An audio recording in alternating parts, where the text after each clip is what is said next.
Yeah, what's happening? What's happening? It's another day out, you heard me?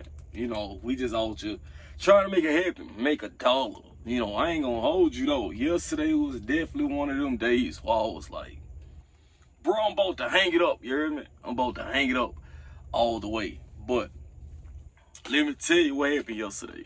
So I hype up and I realized that my steer tire was kind of like wearing a little weird or whatever like that. So I'm like, okay, probably time for an alignment because my steering wheel do got a little tilt in it. I ain't gonna hold you. It's probably the main reason why I ain't put the other steering wheel in here. So with that being said, I'm like, okay, I gotta go through Atlanta anyway. Let me just go down here to the speed code because the line was so long at the TA. I wasn't about to sit around and wait. So I said, okay, I'm gonna go over here to the TA. I mean, to the speed code in Conley, Georgia. Going through Atlanta.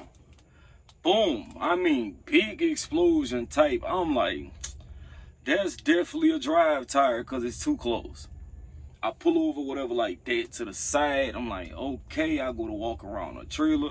Boom, mud flap gone. So now my mud flap gone. Tire is totally destroyed. So I sit on the side of the road for about 2.5 hours. While I'm sitting there, another truck come up the other side northbound. Boom, tire go out. Woo! Boy, when I tell you I was trying to dodge that so bad not to have a blowout before I end up getting to the place. But the thing is, I was really trying to avoid the steer tire blowout. So by it being a drive tire, it wasn't too bad. So the dude come out 2.5 hours, he changed the tire like in 15 minutes. Once he changed the tire, all right, cool. Bro, they sent me up here with the wrong bracket. So I said, I got to go down to Conley anyway, so I just follow you down there. We go down there, check in. When I mean, it's probably one truck in the bay. So we sitting there, they going back and forth with WTI. Like, we wait for them to approve this. We waiting for that. We wait for them to approve this. We wait for that. I called the lady. She like, how many tires you trying to put on that truck? I said, honestly, they just put one tire on. And then just looking at the tread depth, I'm about to go into Florida. Them streets is a little hotter. Bro, I might just end up needing to get new tires all the way around. So she was like, well, let the guy assess your tires, and then we'll see which ones need to be changed. So with the new tire being put on, I recently just got a drive tire. So basically, I ended up getting 3 drives and 2 steers. So my rear axle is all new tires. The front axle, I ain't gonna hold you. I'm gonna have to go back and do that later on because the front is still good between like 11:32 seconds and 17:32 seconds. So I'm still good on the front axle. I got brand new steers. I'm going to go get alignment tomorrow as soon as I pick this load up of lumber. And guess what though? I've never been to Wisconsin while I've been over here. I've been over here 11 months. Never been to Wisconsin. Every time I deliver down to Florida, I pick a load up like Jacksonville. We'll do Jacksonville. We'll go to Lake City, Hartsford, Panama City. One thing I hate about over here, I do not like Hartsford whatsoever. I hate Hartsford with a passion. Like I don't. First of all, it's a 6-hour deadhead to pick up a couple $100 load. I hate Hartsford. But I think because I had ended up getting, after I got my tires, I drove 8 hours straight down to Cape Canaveral, Florida to deliver that load of sheetrock. So I couldn't drive again until like 1 something or whatever like that. So we just deadheaded up here to Preston, Georgia. This was like another 6-hour deadhead. But this load go to Wisconsin and it deliver Monday morning, and it's paying $2,900 to go up there. So to me, that 6-hour deadhead is definitely worth it versus what I'm used to doing. So Lake City, if I would have went up there, picked that load up, that load probably would have paid $650 to go to Georgia. With this load that I'm about to pick up in the morning, it is a tarp load, it's lumber.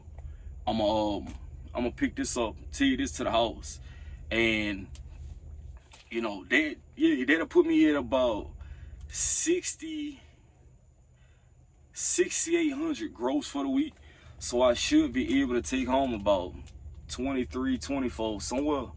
And I've been managing my fuel like real well. You heard me? Like, you have to manage this fuel when you out here. So I've been nickel and diming it. I'm not, hey, like, I hate when it get down to the red, almost like half a quarter tank or whatever like that. But just to keep some bread in the pocket, I will, yeah, let me get $20 on pump 19, like, just to get 100 miles up the street.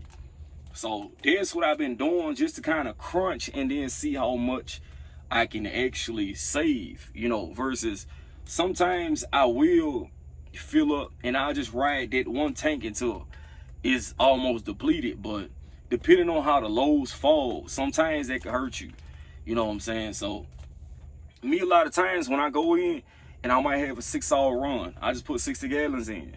Or if it's an 8-hour run, 80 gallons, you know. But then you also got to incorporate the deadhead miles. So if you don't know what you have next, you might be shit out of luck. So a lot of times, like, if I'm going 6 hours at 60 gallons, I might do an extra 20 gallons just in case I got a 2-hour deadhead. So they give me enough to make it to the load and drive to a truck stop. And sometimes I still got a little bit more than expected, you know. When I go home, I don't be trying to go to the house with a full load. Ain't no telling what can possibly happen. Then you damage yourself by doing that. And let's just say, for instance, you come into the truck, you got to break down. Now somebody got to come recover your load. And you just spent all that money on fuel. So I just drive. I made it all the way here. I had enough fuel to make it all the way up here. And I put 30 gallons in the truck. So I could pick this load up, and I'm 2.5 hours away from the crib. So when I leave out Sunday, I shouldn't have no problem with making it up to like Dalton, Georgia, right before Chattanooga. And go ahead and loading up the truck, you know, well, filling it up. Probably drop about, I'll probably do about 110 gallons or something like that. That should get me to Wisconsin. I got big tanks on here, you know what I'm saying? It's some big, no diddy, it's some big tanks on this truck. And you know, outside of that, we just gonna see how this here go, cause I ain't never been to Wisconsin since being over here. So we gonna ride up there to Wisconsin, see what type of loads come off the area. I've been to Peoria before. That's a coil load. So I don't know if I'm going to Peoria, if I'm gonna go to Iowa.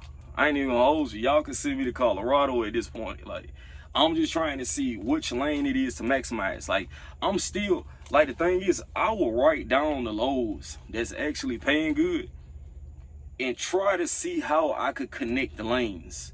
You know what I'm saying? And if I can figure out a lane to connect, then I end up talking to the fleet manager and let him know, like, hey, thug, we need to go ahead and do this. Yeah, like, cause this is a direct shipper. Like, well, one of y'all customers y'all always got.